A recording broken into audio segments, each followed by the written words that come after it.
여기에 대한축구협회가 신청한 특정감사 재심의가 기각됐습니다. 이에 따른 감사 후폭풍이 시작될 것으로 보입니다.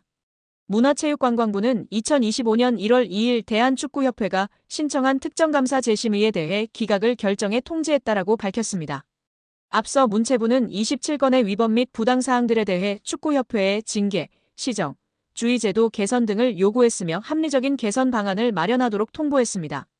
축구협회는 이에 대해 재심의를 신청했고 문체부는 감사심의위원회를 개최해 7개 안건에 대한 심의 후 최종적으로 모두 기각했습니다.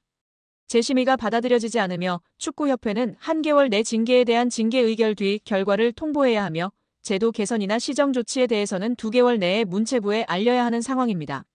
문체부는 최종 감사 결과 발표 당시 감독 선임 과정, 징계 축구인 기습 사면 및 철회, 천안축구종합센터 건립보조금 허위 신청 등에 대한 책임으로 자격정지 이상 중징계를 요구했습니다.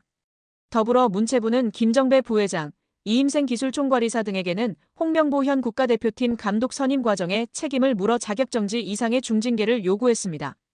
이어 홍명보 감독에 대해서는 전력강화위원회를 통한 재선임을 통보, 계약 유지 혹은 해지 여부 등에 대해서는 협회의 자율에 맡겼습니다. 문체부 관계자는 이번 축구협회의 재심의 신청 기각에 대해 해당 내용을 다시 살펴본 결과 문제가 없다고 판단했다. 중징계 정몽규 회장, 김정배 부회장, 이임생 이사의 자격정지 이상의 징계와 관련해서 축구협회가 한 달 내로 통보해야 한다. 이후 문체부는 이행 여부를 들여다볼 것이다. 이행 감사 또한 이뤄진다라고 전했습니다. 축구협회의 감사 후폭풍이 이어질 것이라고 알렸는데요.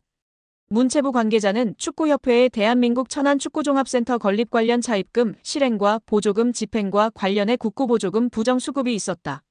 보조금 환수 절차를 밟을 예정이다. 보조금 56억 원 전체가 환수 대상인지 여부 또한 따져 물을 예정이라고 말했습니다. 이어 보조금 환수 절차와 함께 이에 따른 제재 과징금이 내려질 것이다. 과징금은 환수금의 5배이다라며 국가사업에도 배제될 가능성이 있다.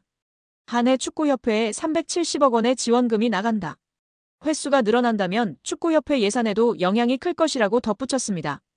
또한 국회 국정감사에서 제기된 HDC 현대산업개발 직원의 부적정한 축구협회 파견 의혹 등에 대한 감사는 여전히 진행 중입니다. 문체부는 해당 감사 또한 곧 공개할 예정이라고 밝혔습니다. 이로 인해 축구계에서는 걱정이 이만저만이 아닌데요. 최악의 상황을 걱정하고 있습니다.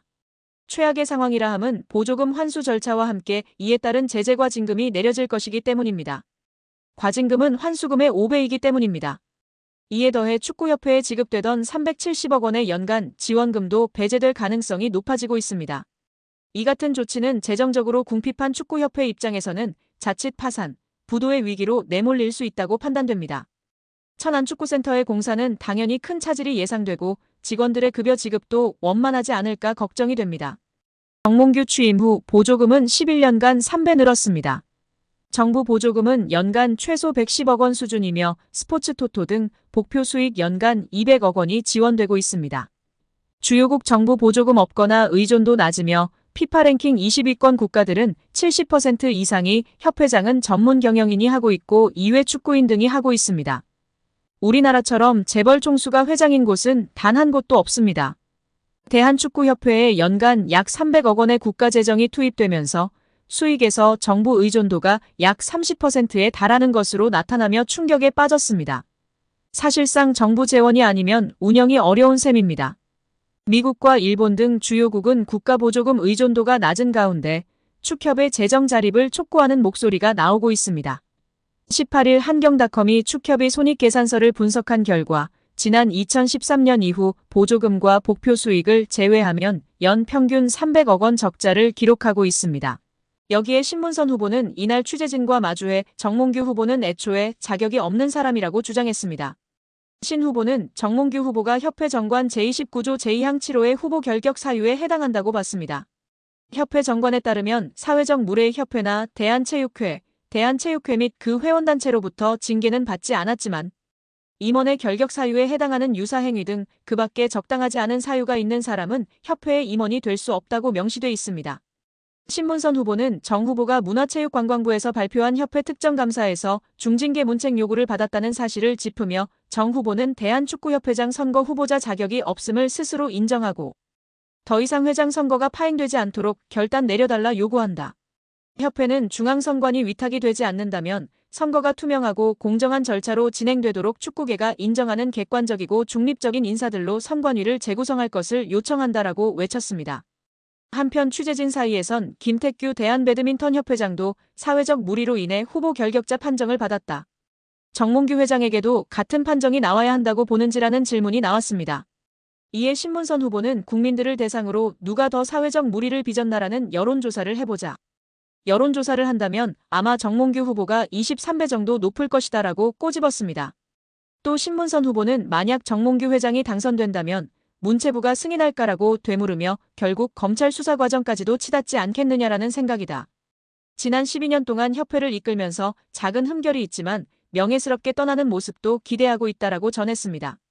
한편 신문선 후보는 허정무 후보와 마찬가지로 이번 선거를 중앙선거관리운영회에서 맡기를 희망하고 있습니다. 신 후보는 만약 중앙선거위에서 진행한다면 공정하고 투명한 선거가 진행될 수 있을 것이라고 내다봤다. 다만 위탁할 수 없는 돌발 상황이 발생한다면 어떻게 공정한 선거위를 새롭게 꾸밀지 검토 후 추가 입장을 밝히겠다고 예고했습니다. 여기에 허정무 전 축구 국가대표팀 감독이 내년 1월 8일로 예정된 대한축구협회장 선거의 불공정 파행 가능성을 제기했습니다. 허 전 감독은 선거의 진행 주체가 현 집행부인 만큼 사선 도전을 선언한 기존 협회장 정몽규 회장에 유리한 방향으로 진행될 가능성이 높다고 지적했습니다.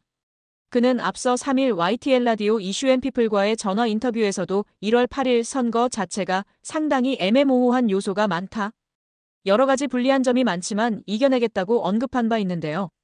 허 전 감독이 말하는 애매모호한 요소란 허 전 감독을 비롯한 다른 대한축구협회장 선거 후보들은 선거 규정도 제대로 모른 채 선거 준비를 해야 한다는 것입니다. 지난 11월 12일 축구협회 이사회는 대한축구협회장 선거관리 규정을 개정했습니다. 개정된 규정에 대해선 일부 내용만 보도됐고 아직 전문이 공개되지 않았습니다. 하지만 축구협회는 11월 29일 이미 시도축구협회, 전국연맹, 프로 1부 리그 담당자들 대상으로 공문을 보내 대한축구협회장 선거 진행을 위한 개인정보의 수집, 이용 및 제3자 제공에 관한 동의서 제출을 요청했습니다. 이는 선거인단 구성을 위한 명단 제출 요구에 해당하는데요. 허 전 감독은 이러한 요청 공문의 발송자가 선거관리위원장이 아닌 대한축구협회장이라는 점부터가 문제라고 지적했습니다. 허 전 감독에 따르면 기존 축구협회 선거관리 규정에는 시도축구협회, 전국연맹, 프로 1부 리그 등 대의원 단체에서 선거인단의 5배수를 추천하게 되어 있었습니다. 그러나 이번 공문에서 대한축구협회는 선거인단 개인정보 수집 대상으로 정관 제32조에서 정한 대의원, 그리고 정관 제10조 제1항 제1호에서 정한 각 단체의 임원 전체를 언급했습니다. 협회는 12월 9일 오후 6시까지 위에 언급한 대의원 및 임원에 해당하는 대상 전체의 개인정보 수집 이용 동의서 작성 및 제출을 요청했습니다. 허 전 감독은 이는 대의원 단체의 추천 없이 협회에서 직접 5배수의 선거인단 후보를 구성하고 여기서 선거인단을 뽑으려는 의도가 아닌가 싶다며 정몽규 회장을 제외한 다른 후보들은 선거 규정도 모른 채 선거 준비를 해야 하는 아주 불공정한 상황이다라고 일침을 가했습니다. 또 협회는 하루빨리 11월 12일 개정된 선거관리 규정 전문을 공개하고 개정된 내용의 공정성 여부는 면밀히 따져봐야 할 것이라고 촉구했습니다.